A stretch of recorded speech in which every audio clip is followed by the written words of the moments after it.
Hello and welcome to Slightly Nostalgic. My name is Griff, and we have watched Firefly Episode 10, War Stories. Like I said before, I think this is my favorite Firefly episode, although I have noticed in this rewatch that I have more of an appreciation for some of the other episodes, so maybe this one doesn't stand out quite as much as before, but I think it's still my favorite. I might just be stubborn. I don't know. But anyway, this is the episode where Niska captures Mal and Wash and tortures them, and then they get Wash back, and then they all go in and assault Niska's space station, which is a little bit hard to believe that they did that successfully and nobody died, but whatever, we'll go with it. It's TV.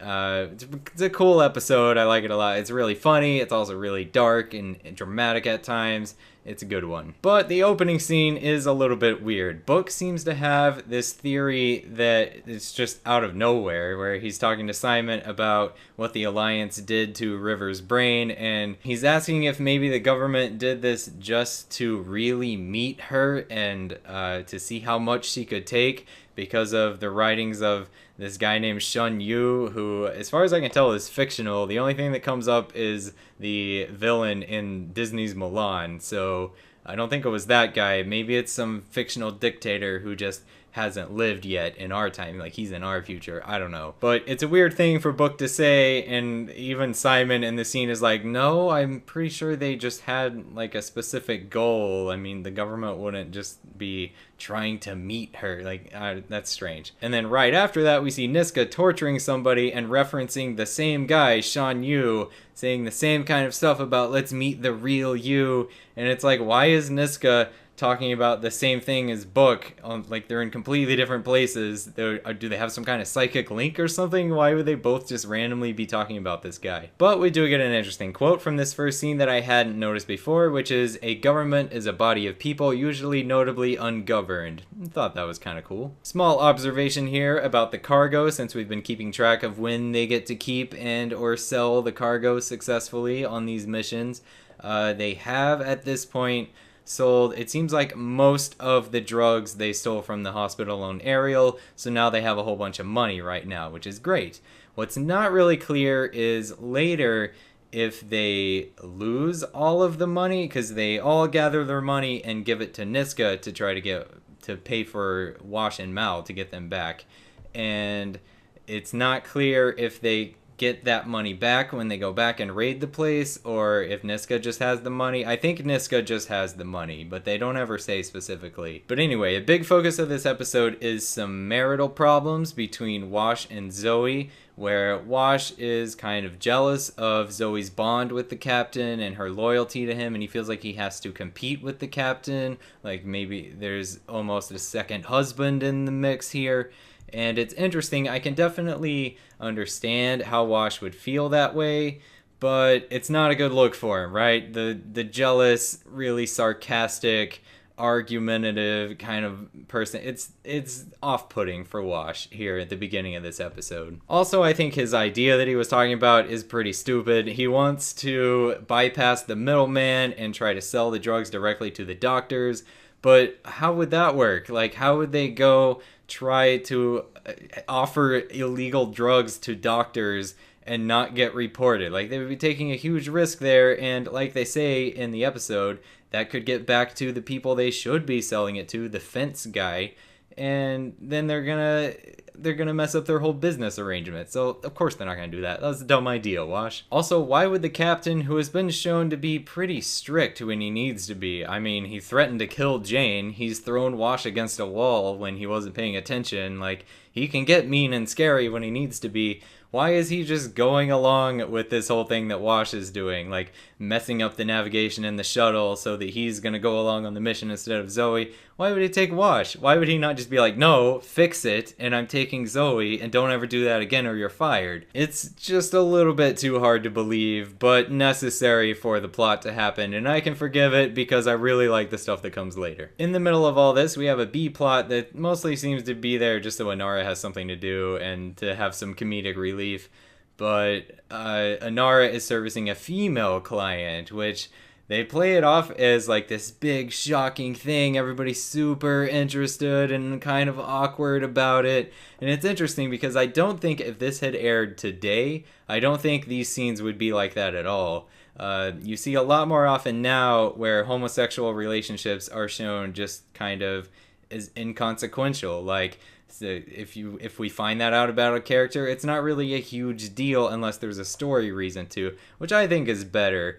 But it's just interesting to see how things have changed on television when it comes to things like that. I feel like I've been kind of negative so far about this episode, but all the things I really love about it are in the second half when Wash and Mal get captured and all of their banter during being tortured. It's so funny how at first you think Mal is talking to Niska and being really brave, but he's actually talking to Wash, and they pan over to Wash and they've got the banter going back and forth, but it keeps getting interrupted by all their electrical shocks, but they just kind of ignore that and then they go right back into the banter. And then we get what might be my favorite moment in the whole show. This is probably the moment that made me realize this is my favorite show. This isn't just a show I really like. This is the best show, where Zoe goes to buy back both of them with all the money they've put together. And Niska is starting his big villain monologue about how, oh, now you must choose which one. I'll only let you take one. And before he even really gets his sentence started, she goes, that one. Like, she picks Wash right away. And then she's just like, I'm sorry, you're going to ask me to choose? You want to finish? I love how Zoe is. I love this whole idea of, like, setting up the familiar trope and just destroying it right away. It's great. I also like what it means for the characters. I mean, it kind of brings up the question of, is this settling the issue of who she is more loyal to? Because she picks Wash right away, her husband. Or is it that she just knew the captain would be able to withstand torture better, and so they need to get Wash? But from a logistical standpoint, other people can fly the ship. Wash is a really good pilot, but Mal can fly the ship, it turns out. So they could have done without Wash. They can't really go on all that well without Mal. I feel like the group would just sort of dissolve without Mal. But I don't know. I choose to believe she chose Wash because she's more loyal to him. She loves him. She didn't even have to think about it. She's going to get Wash home. But I've got to hand it to Nathan Fillion here. He plays being tortured very, very well. Like, the sarcastic part of it where he's being brave and not giving in to despair or anything, that part's great, and he gets a lot of funny lines here. But also just the screams and the parts where he's supposed to be in pain, it's really convincing. Like the part where Zoe and Wash are walking away, like she's successfully saved Wash but had to leave Mal behind, and you hear his screams in the background as they're walking away. Like, it's really horrifying. It's a pretty dark moment. We get an interesting moment with River here where we get our first indication that she has some kind of combat training, not just psychic ability or whatever's going on with her, but she can actually fight, or at least shoot. Like, she shoots the three guys without even trying. And I like how they're showing that she's a little more lucid in this episode because of the treatments that Simon's able to do from his research in the last episode. So it's cool that a little by little we see her regaining more of her real self, and she's a little bit less confused. Like here, it's pretty clear that she knew she could help in the situation. She ran up, took the gun from Kaylee, and did the shooting thing. And then she got a little crazy with the no power in the verse can stop me, but, you know, she had her moment there. And the way they play this is that it's supposed to be creepy. Like, they show Kaylee being really disturbed by this, but I just thought it was really cool. And later, I feel really bad for River when she notices that Kaylee is keeping her distance from her, because they were really close at the beginning of the episode, chasing each other around and laughing and stuff. And now she sees that there's kind of a wedge there. So I was like, aw, man, I feel bad for Rip. She was just trying to help, man. But before that, during the big fight, there's another one of my favorite moments in the whole show where Mal is fighting the big guy and the others come in to rescue him, and Zoe's like, no, this is something the captain has to do for himself. And then Mel's just like, no, it's not. And she goes, oh, and then they shoot him. It's like such a goofy moment that would never really happen, but it's just another one of those bucking the trope kind of moments that I love so much about this show. And I love that this show can so quickly switch between drama and action and comedy. It just blends all of those together so well, and they're all just really good. It's the best thing about Firefly, for sure. But that's all I have for this episode. If you're following along with me, be sure to watch the next one, which is Trash. That's the name of the episode. I'm not calling it Trash. It's actually a pretty good one. So thank you so much for watching. I will see you next time. Okay, bye.